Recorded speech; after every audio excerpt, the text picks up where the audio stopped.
Assalamualaikum warahmatullahi wabarakatuh. Perkenalkan, saya Yati Sri Mulyati beserta dua rekan saya, Nokrali Nurlaili dan Erin Yanwar. Kami dari kelompok 4, mata kuliah Manajemen Pendidikan, yang diampu oleh Ibu Umi Hani MPD. Kami akan membahas tentang sistem informasi manajemen. Semoga apa yang kami jelaskan dapat dipahami oleh teman-teman. Bismillahirrahmanirrahim. Baik, kami akan memulai membahas materi tentang sistem informasi manajemen. Seperti yang teman-teman ketahui bahwa pada zaman sekarang, tentu pemanfaatan teknologi informasi dan komunikasi sudah menjadi hal yang biasa di masyarakat, bukan lagi menjadi hal yang sulit untuk diwujudkan, termasuk di dalam dunia pendidikan. Dapat kita rasakan di masa pandemi ini, kita dapat memanfaatkan teknologi informasi dan komunikasi untuk kelancaran dalam belajar. Yang mungkin tadinya kita tidak tahu teknologi tersebut. Seperti sekarang, kita belajar menggunakan Zoom, Google Meet, Google Classroom, bahkan WhatsApp pun bukan hanya berfungsi untuk komunikasi saja, akan tetapi dapat menjadi media pembelajaran. Nah, di era baru dalam dunia pendidikan ini, diperlukannya reformasi pendidikan yang berkaitan erat dengan sistem informasi yang dibutuhkan dalam pengembangan dunia pendidikan. Konsep sistem ini memiliki bagaimana cara meningkatkan dunia pendidikan agar meningkat secara signifikan. Implementasi sistem informasi manajemen pendidikan adalah sebagai pendukung kegiatan fungsi manajemen dalam rangka menunjang tercapainya sasaran dan tujuan fungsi-fungsi operasional dalam organisasi pendidikan. Di dalam dunia pendidikan, banyak sekali lembaga pendidikan yang berhasil mengembangkan teknologi informasi dalam mendukung proses pembelajarannya, baik di dalam maupun di luar negeri, sehingga dapat mengadopsi pola pembelajaran yang lebih mudah, cepat, memiliki nilai tambah, serta inovatif dalam mencari formulasi baru untuk memberikan tambahan ilmu maupun keterampilan bagi peserta didiknya. Adapun sistem berasal dari bahasa Latin, sistema, dan bahasa Yunani, sustema, adalah kesatuan yang terdiri komponen atau elemen yang dihubungkan bersama untuk memudahkan aliran informasi, materi, ataupun energi. Sistem adalah kumpulan, grup, komponen, apapun, baik fisik yang saling berhubungan satu sama lain dan bekerja sama secara harmonis untuk mencapai satu tujuan tertentu. Sedangkan informasi berasal dari kata Prancis kuno, information. Informasi merupakan kata benda dari informer, yang berarti aktivitas dalam pengetahuan dan komunikasi. Menurut istilah, informasi adalah sekumpulan data atau fakta yang diorganisasi atau diolah dengan cara tertentu, sehingga mempunyai arti bagi penerima. Jadi, sistem informasi manajemen adalah sistem yang didesain untuk kebutuhan manajemen dalam upaya mendukung fungsi-fungsi dan aktivitas manajemen pada suatu organisasi pendidikan. Sekian yang dapat saya sampaikan. Konsep dasar komponen sistem informasi ini adalah konsep sistem mendasari semua proses bisnis serta pemahaman kita tentang sistem informasi dan teknologi. Itu sebabnya kita perlu membahas bagaimana konsep sistem generik yang berlaku untuk perusahaan, bisnis, dan komponen serta aktivitas sistem informasi. Memahami konsep sistem informasi akan membantu kita memahami banyak konsep lain dalam berteknologi, aplikasi, pengembangan, dan manajemen sistem informasi. Sistem informasi adalah sistem yang menerima sumber daya data sebagai input dan mengolahnya menjadi produk informasi sebagai output. Bagaimana sistem informasi menyelesaikan tugas ini? Ada komponen dan kegiatan sistem apa yang dilihat? Model sistem informasi ini menyorot hubungan antara komponen dan kegiatan sistem informasi. Ini juga menyediakan kerangka kerja yang menekankan 4 konsep utama yang dapat diterapkan untuk semua jenis sistem informasi. Ini pendapat menurut O'Brien and Marcus ya. Yang pertama itu orang, perangkat keras, perangkat lunak, data, dan jaringan adalah 5 sumber daya dasar sistem informasi. Yang kedua itu sumber daya manusia, mencangkup penggunaan akhir dan spesialis sistem informasi. Sumber daya perangkat keras, terdiri dari mesin, kemudian dari media. Sumber daya perangkat lunaknya mencangkup program dan produser. Sedikit kesalahan, kayaknya sih bukan produser ya, tetapi prosedur. Kemudian sumber daya data mencakup yang berbasis data dan pengetahuan.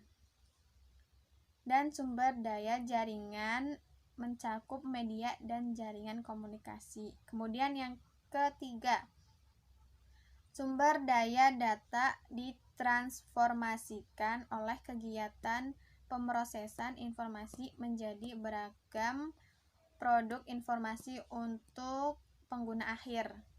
Kemudian yang keempat itu pemrosesan informasi terdiri dari aktivitas sistem input, kemudian pemrosesan output, penyimpanan, dan kontrol. Nah, semua sistem informasi menggunakan orang, perangkat keras, perangkat lunak, data, dan sumber daya jaringan untuk melakukan aktivitas input, pemrosesan, output, penyimpanan, dan kontrol yang mengubah sumber daya data menjadi produk informasi. Begitu teman-teman. Kemudian komponen sistem informasi manajemen, yaitu menurut Nico adalah elemen-elemen yang membentuk sebuah sistem informasi. Komponen dalam sistem informasi manajemen umumnya terbagi menjadi 2. Yang pertama itu komponen sistem informasi manajemen fungsional, dan yang kedua itu komponen sistem informasi manajemen fisik. Ada dari arti tentang komponen sistem informasi manajemen fungsional itu, komponen sistem informasi manajemen fungsional merupakan semua komponen yang berkaitan dengan teknik pengumpulan data, pemrosesan data, pengiriman data, penyimpanan, dan pelaporan informasi yang dilakukan oleh manajemen. Kemudian komponen sistem informasi manajemen fisik, yaitu merupakan semua peralatan fisik yang dibutuhkan sistem informasi manajemen agar bisa berjalan. Kemudian ada lagi komponen dari bagian manajemen fungsional nih ya. Terdapat sistem administrasi dari operasional, kemudian sistem pelaporan manajemen, kemudian sistem pencarian, keempat itu sistem database, dan yang kelima itu manajemen data. Nah, melalui sistem manajemen data menggunakan pengguna dan program aplikasi dapat berinteraksi dengan basis data. Kemudian inti pokok dari bagian-bagian manajemen fisik yaitu yang pertama itu perangkat keras. Terdapat perangkat keras, kemudian perangkat lunak seperti software. Kalau perangkat keras itu hardware, dan yang ketiga itu database. Kemudian yang keempat itu personil, brainware ya. Dan kelima jaringan data. Dari komponen-komponen yang terdapat pada sistem informasi manajemen antara komponen yang satu dan yang lainnya memiliki keterkaitan. Jadi saling berkaitan ya. Kemudian karena alatnya berkaitan tersebut, para pemakai informasi bisa mendapatkan keyakinan dalam sebuah keputusan dan sebuah organisasi. Kemudian ada tentang materi yang selanjutnya ya, pengembangan sistem. Nah, pengembangan sistem itu berarti menyusun satu sistem yang baru untuk menggantikan sistem yang lama secara keseluruhan atau memperbaiki sistem yang telah ada. Kemudian itu ada siklus hidup pengembangan sistem. Nah, pengembangan sistem informasi yang berbasis komputer dapat merupakan tugas kompleks keseluruhan yang membutuhkan banyak sumber daya dan dapat memakan waktu berbulan-bulan bahkan bertahun-tahun untuk menyelesaikannya. Proses pengembangan sistem melewati beberapa tahapan. Mulai dari sistem itu direncanakan sampai sistem itu diterapkan, kemudian dioperasikan dan dipelihara. Nah, bila operasi sistem yang sudah dikembangkan masih timbul permasalahan yang kritis serta tidak dapat diatasi dalam tahap pemeliharaan sistem, maka perlu dikembangkan kembali suatu sistem untuk mengatasinya. Dan proses ini kembali ke tahap yang pertama, yaitu tahap perencanaan sistem. Siklus ini disebut dengan siklus hidup suatu sistem. Kemudian ada pendekatan pengembangan sistem. Nah, terdapat beberapa pendekatan nih untuk mengembangkan sistem, yaitu yang pertama adalah pendekatan klasik lawan pendekatan terstruktur. Kemudian pendekatan sepotong lawan pendekatan sistem. Kemudian yang ketiga yaitu pendekatan bawah naik lawan pendekatan atas turun. Kemudian yang keempat itu pendekatan sistem menyeluruh lawan pendekatan moduler. Kemudian yang kelima itu pendekatan lompat jauh lawan pendekatan berkembang. Nah, kemudian yaitu yang ketiga itu metodologi pengembangan sistem. Nah, metodologi adalah kesatuan metode-metode atau prosedur-prosedur, konsep-konsep pekerjaan. Bisa juga aturan-aturan atau postulat-postulat yang digunakan oleh sesuatu ilmu pengetahuan, seni, atau disiplin ilmu yang lainnya ya. Sedangkan metode adalah suatu cara teknik yang sistematis untuk mengerjakan sesuatu. Jadi metodologi pengembangan sistem berarti adalah metode, prosedur-prosedur, konsep pekerjaan atau aturan-aturan yang akan digunakan untuk mengembangkan suatu sistem informasi. Dalam pengembangan sistem informasi perlu digunakan suatu metodologi yang dapat digunakan sebagai pedoman bagaimana dan apa yang harus dikerjakan selama pengembangan ini. Dengan mengikuti metode atau prosedur yang diberikan oleh suatu metodologi, maka perkembangan sistem diharapkan akan dapat terselesaikan dengan berhasil. Urutan prosedur untuk memecahkan masalah ini dikenal dengan istilah algoritma. Nah, ide munculnya metodologi ini karena terjadinya kegagalan-kegagalan dalam pengembangan sistem. Kegagalan yang dimaksud itu adalah tidak efisien, kurang berhasil, dan kegagalan lainnya. Sebagian besar dari metodologi yang dibuat dimaksudkan hanya untuk tahap desain sistem saja. Akan tetapi banyak juga yang dapat digunakan untuk tahap analisis sistem. Jadi, metodologi yang umum digunakan adalah metodologi analisis dan desain sistem terstruktur. Metodologi ini dapat digunakan pada tahap analisis dan desain saja. Sekian. Assalamualaikum.